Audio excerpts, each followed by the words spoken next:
At the end of 2024, ZapMap produced their annual report on the state of EV public charging in the UK, and we got a thumbs up from them.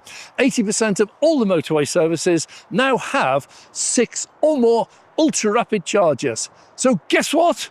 We found one that doesn't. Here we go. We're at Lymm Services on the M6, and they have 1, 2, 3 chargers.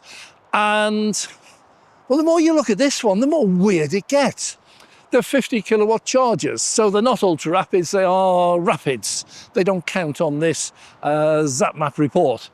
And they have 3 chargers, dual bay. They have 2 CCS2, CCS2 CHAdeMO, CCS2 CHAdeMO. So there's a possible 6 chargers there, but they only have 4 bays. So 3 chargers, 4 bays, 6 plugs. Work that one out. Now, access to motorway services is a bit of a nightmare here. In fact, it's going to be a nightmare trying to film it here. We have a weird situation here. You come off the motorway, you go to one roundabout, that's junction 20A. You then go to a little bit of a road, then you go to another roundabout. You're now at junction 20, and you come off that roundabout and you come into this roundabout, and then you're into the motorway services. Everything goes through this one roundabout, and then you're into the services themselves. All the traffic coming in will go through this one road. And this is a monstrous service. I have never seen anything like it. Cars, yeah, that's fine. You see lots of cars here. You go to Rugby, you go to Exeter services. These are busy. And the cars, yeah, that's fine. That's fairly standard. Wait until you see what they've done with the lorries here.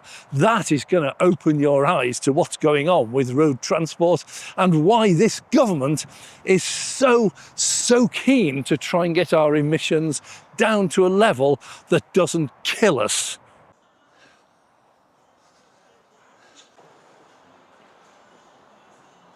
As motorists, when we go into a motorway services, we'll often just find a small lorry park. They got 10, 20, 30 lorries, something like that. And they'll have a lorry section for the petrol station, diesel station for them to fill up. What we've come across here is a genuine lorry park. And it's only when you get to this sort of location that you find out why governments are so concerned about air pollution and emissions from our transport system, which includes cars, but mainly lorries. We have lorries coming in and out all the time. This is just incessant. There is a lorry park over that way with dozens and dozens of lorries.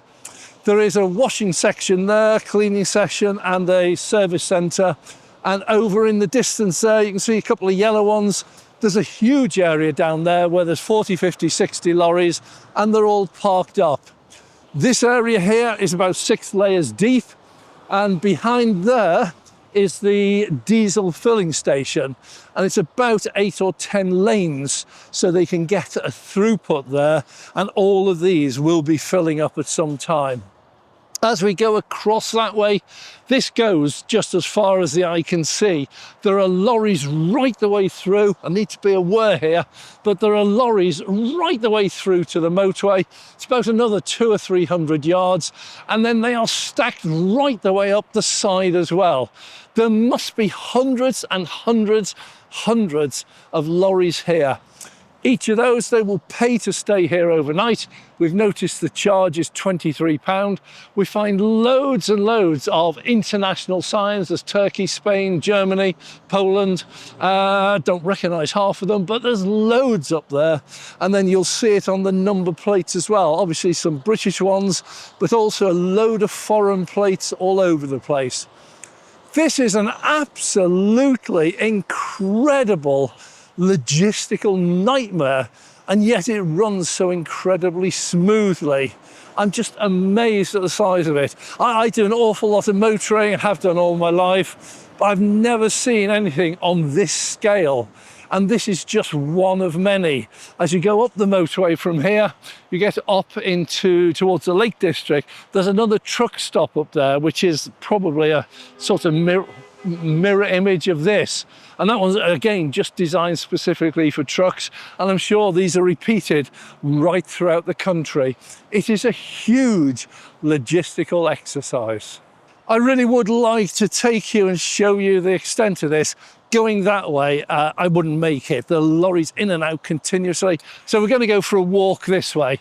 We're going to show you the extent of what we've got. You can already see right in the distance, must be a good 300 or 400 yards, lorries right over there. They're stacked right up the side here, and there's constant movements backwards and forwards. I'm keeping well away because these are whizzing backwards and forwards all the time. They're parked up here as well. There's an entrance through there which takes them into the backside of the services. So they don't have to go round. They've got their own services. They've got washing machine, obviously, for the lorry drivers. And then they've got Costas, and there's a pasty place. I'm sure Jonas and I are going to have a quick visit to shortly. Jonas was born in Cornwall, of course. Cornish pasty, Cornwall, yeah, okay. So there's a motorway services in there. M&S, Greggs, Pasty, Smiths and Costa Coffee. So all the facilities are here. And again, you can see, I'm not going to walk down that way, but you can see the lorries just lined up. And you can see a lot of them are British, but you can see the odd foreign number plate in there as well. Coming across this way, smaller lorries here. That's reserved for the bigger ones over there. But you can just see in the background the canopy, and that's where they fill up. There's one just going in there, filling up with diesel, and they can take, I think it's 8 or 10 lanes at any one time. So huge amount, absolutely monstrous amount of diesel must go through there at peak times. So we're coming across this way. Okay. And I think as far as you can tell, there's everything here, every possible product that you can think of. Oh, we're down to buses as well. So here we go. HGV, caravans, trailers, £23. Paying the shop 26 with a meal voucher. So £3 for a meal. That seems a good deal to me. £23 for overnight doesn't. So most of these are actually occupied. I suspect most of these will have a real comfortable room in there with television, heating, beds, everything. So we're still going. It's an amazing size. So here we go. We've got car transporters. And again, if you look through, you can see they're stacked several deep. Now, this is a Monday. We're coming up to lunchtime. I'm suspecting this is probably half empty. I would guess if we came here overnight, these would be absolutely full with all the drivers getting their required hours of rest or sleep. Now, once again, we just keep going.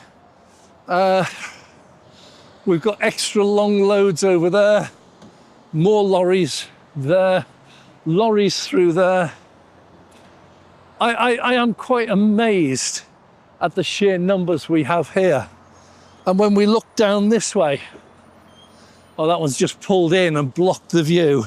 But if we wait just a second, you'll be able to see how far down it goes. It's another 200 yards right the way down there. And it seems at the moment, everybody's pulling out. So I would guess this is probably about half empty. I can only imagine what it must be like when they're all in here and it's night time. We came to Lymm on a whim and we didn't find what we wanted. We saw on the Tesla website that there's a supercharger under construction in Lymm. We've not found it. We assumed it would be here at the motorway services. We've not managed to find it yet. Doesn't mean we've failed in our mission. We quite often will jump in our car and we'll just go and have a look. We often find new ones. We sometimes don't.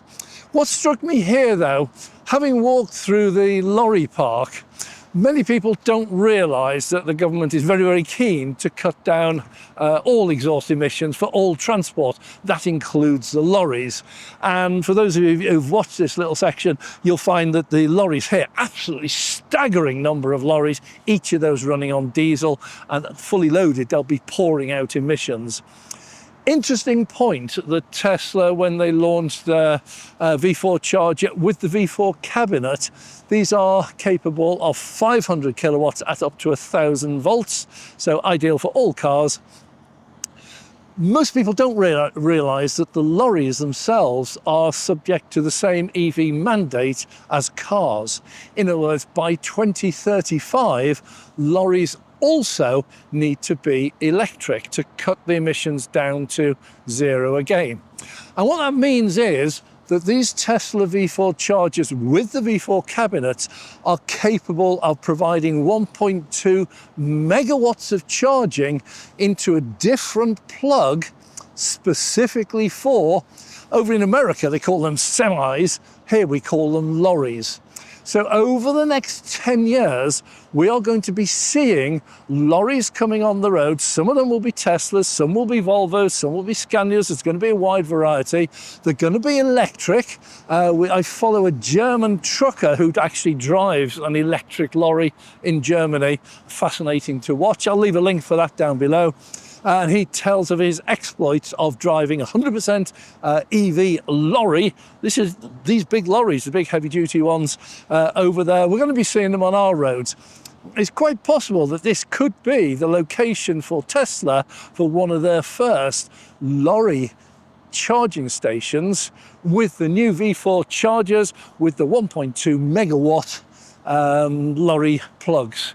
We don't know. We'll keep on looking. We'll find other locations. It's quite possible we're on the wrong track and there's a supercharger going in half a mile somewhere else. We'll find it.